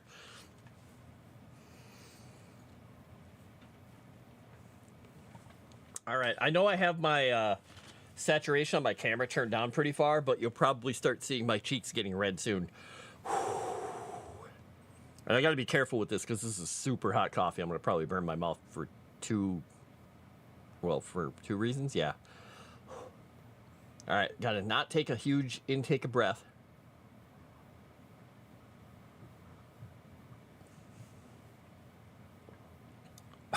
Whew. Yep, that's the hot sauce.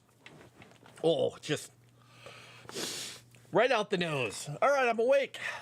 Let's write some more. Hoo hoo hoo hoo hoo hoo hoo. Do I keep hot sauce on my desk? I keep it at the desk. I usually go get it in the morning. I'm weird.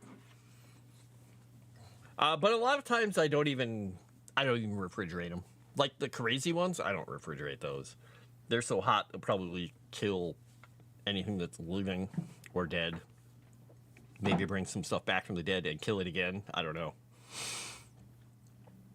Whew. I only put the ones in the... Here's the thing. The only ones I put in the fridge are the milder ones that aren't as hot because they might have a tendency to change color. Like if you don't put sriracha or like Frank's Red Hot in the fridge, eventually it'll start losing its bright color. It'll start like oxidizing and getting very brown, which just looks unappetizing. Oh yeah, hot sauce kills parasites like mad. All right, here we go. Next one.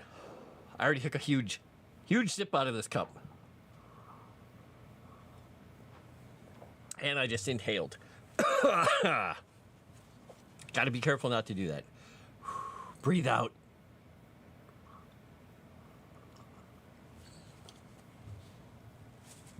There we go. There's the heat. The fire. My whole mouth is on fire now.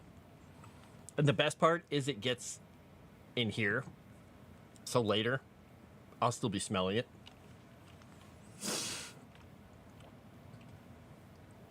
Yeah, sriracha only starts doing that if you leave it for a while.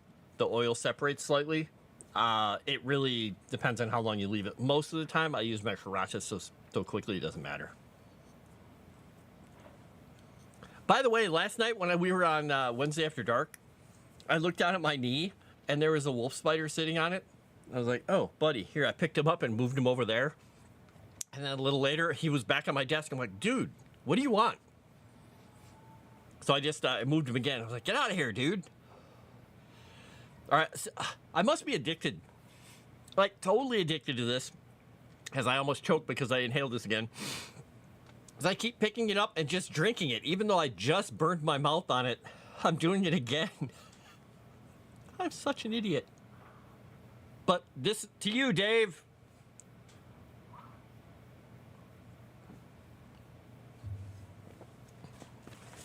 All right. We have pretty much named all the places in Fryland that I have picked out. I haven't named this wood. I think I might put it in here. We'll put it in here. We'll put the green walled in here.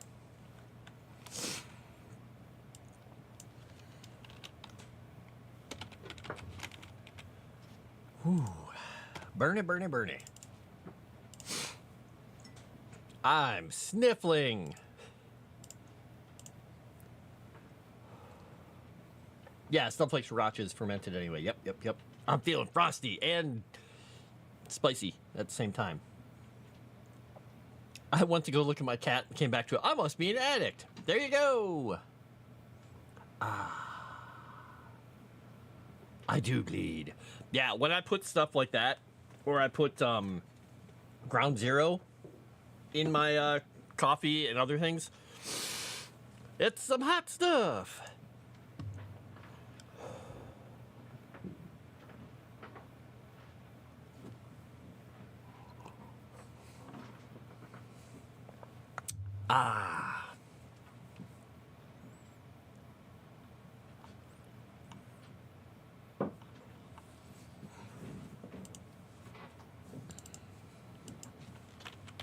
Sorry, I gotta answer a question here.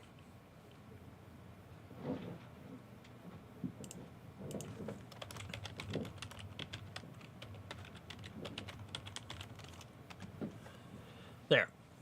All right, the green mold.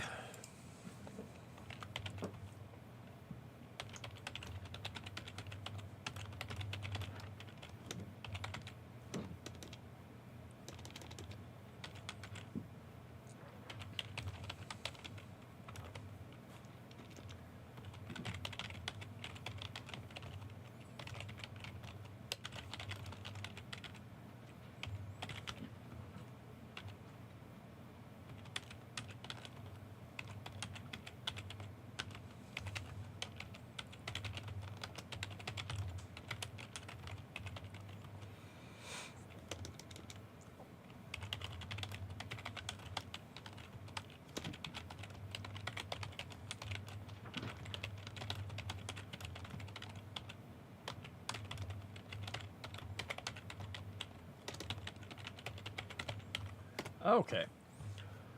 Oh, I can write the word bisected. There's enough ease in it now. Anyway, Frost Kink is introducing sadistic things to his digestive tract. It makes him feel alive. Yes, I must feel alive. Have a sip of habanero sauce without the coffee. I did before. I just took a spoonful of that sauce, not a whole spoonful, but this thing is about 250,000 Scoville units, which is hotter than this stuff, but it has a good flavor. And oh, that hurts. It's kind of like pain. That's why I like eating it in stuff. I like tasting it. I gotta taste it. I don't go for the 16 million Scoville units like on the. I sent Crescent the list of a lot of hot sauces. These are well in the range of crazy, but not stupid.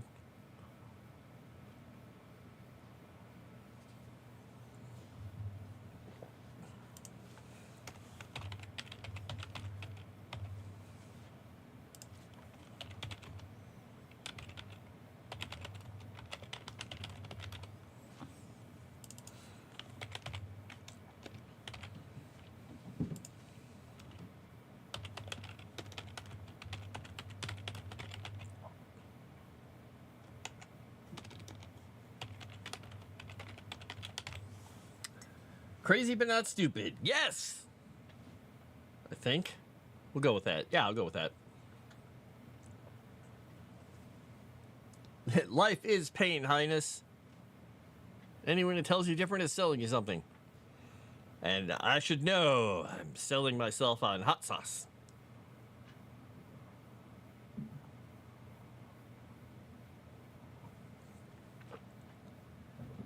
I've slammed a little more than half of this. I want to get this coffee done before the end of the stream for Dave. So I'm powering through.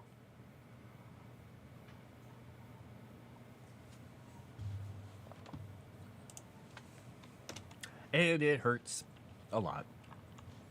All right. Can save this.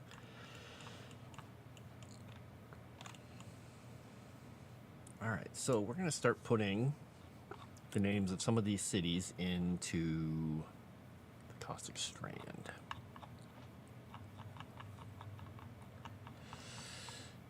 You should watch the movie. It's actually pretty entertaining. The book is good too, but the movie is actually really well done.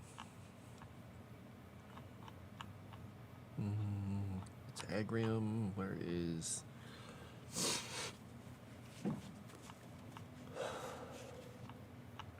the sniffles. I've got them. Where is it here? Senisfall. Ah, there we go. Where is the Dead Breaks? The Little Tall. Sorry, I'm scrolling forever here.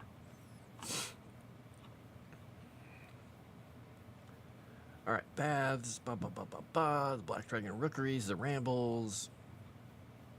Giant Rains. All right, we're going to go on to the villages here then.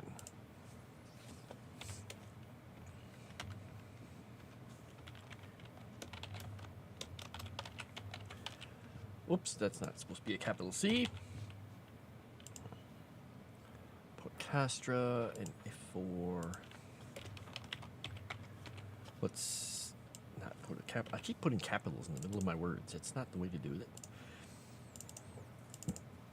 You know, I've got a good amount of hot sauce going through me when I feel like I'm gonna hiccup. Yeah.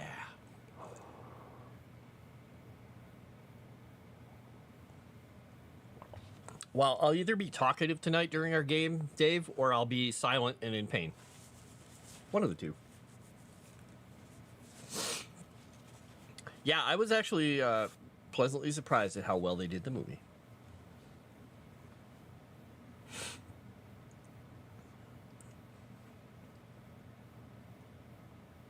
Huh. Yeah, it's hot because this stuff, that's hot sauce in particular, it mixes in and then settles on the bottom because it's really thick, and I keep having to break it up. Because if I scoop in the bottom here, you can't really see it, but there's solids that I have to hit, and it keeps hitting me because I'm like, there's a chunk, and I'm like, it's a little disconcerting to get a chunk of something in your coffee, but I mean, I know it's there because I put it there.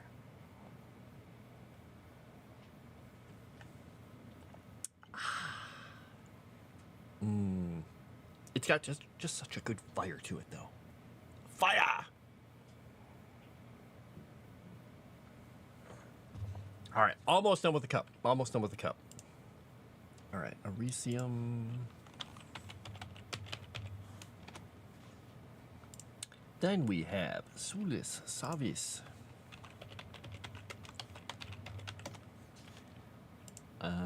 Dubris.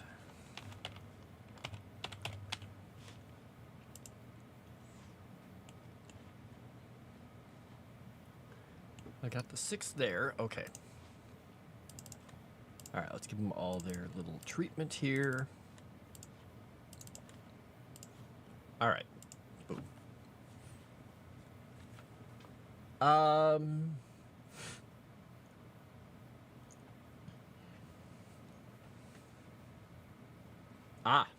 Yeah, I don't know. I just know that the movie and the book were both pretty good. I mean, it didn't hurt that they had the fun narration scene with the grandpa and the grandson. That was a pretty nice touch.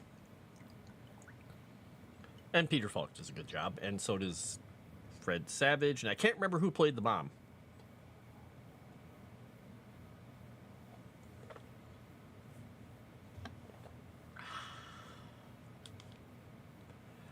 All right, almost done here. I'm going to move these around. Where did I put? Oh, there's my spoon. I was like, I lost my spoon. My stirring spoon. I gotta stir it up because I don't want a big pile of chunks at the bottom. By the way, I started playing the Indiana Jones and the Circle, the Great Circle game today. It's kind of fun because you start out, you do the intro from the Raiders of the Lost Ark. Or not Raiders of the Lost Ark, but the Indiana Jones and the Temple of Doom. You do the intro with the traps and all that stuff, and then you go through and you start solving a little bit of a mystery in the college, and then you head to the Vatican. It's not a fantastic game, but it's kind of fun, and it's pretty. Making sure I'm not inhaling fumes. Good thing I'm wearing glasses.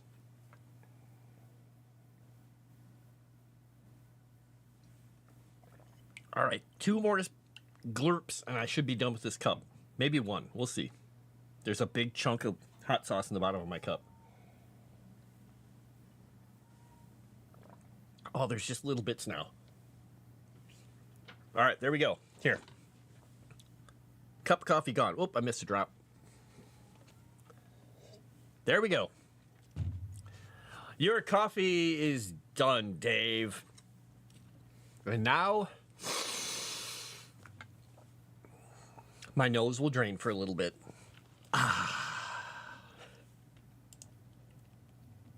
Yeah, it's a new Indiana Jones game. Yep.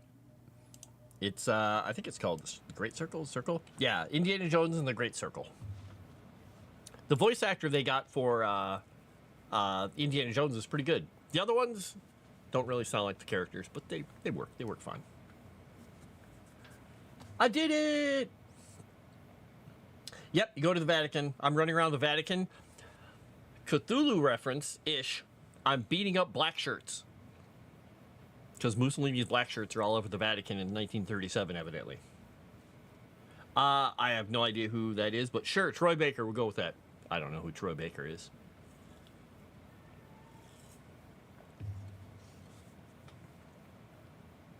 Now I'm checking to make sure 2001: A Space Odyssey was written simultaneously as the script for the movie.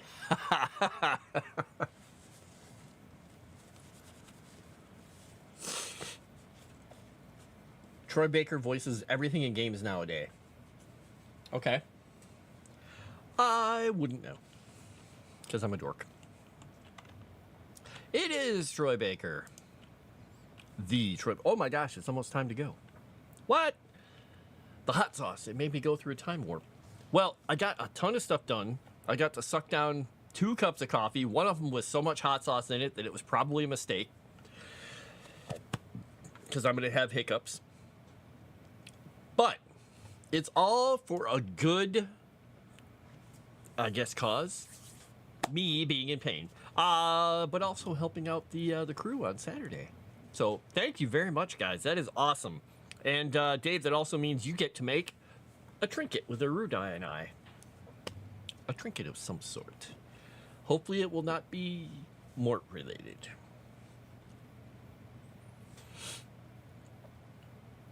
He's the Pedro Pascal of voice actors. What, he looks like a homeless dude? No? Is that not the point you're trying to make? Oh, okay. Never mind. Sorry.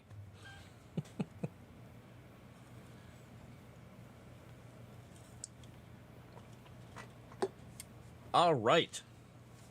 So, on that note, I think what I'm going to do here is I'm going to get ready to get out of here.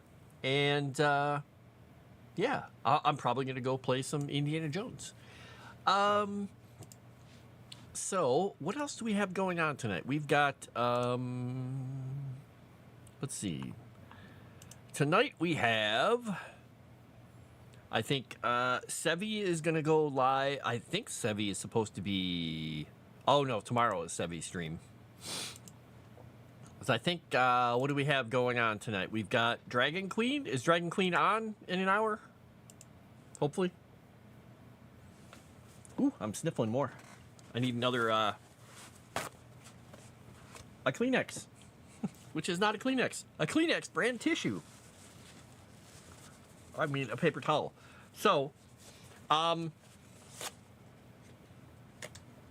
will probably be playing some Indiana Jones. Maybe I'll be doing that right before March of the Dragon Queen, but maybe not. We'll see. I may stream it. I may not. We'll find out. We'll find out. Monster Prom. Oh, tomorrow's Monster Prom? I thought Monster Prom was Saturday. I got my days screwed up. Well, it's a good thing I know. I know now. I remember. Oh, boy. All right. Well, I'm going to get the heck out of here. You guys have fun. Thank you for coming along. Please make sure you like and comment on the stream, even if it's just to mock me for drinking all the hot sauce and, like, sniffling and getting the hiccups. And thank you for contributing to the goal. And I will talk to you all probably later tonight if I see you in the chat for March or if I stream. And I will see you again next time I do this thing too, which will be on Tuesday. So have a good night, and I'll talk to you all later.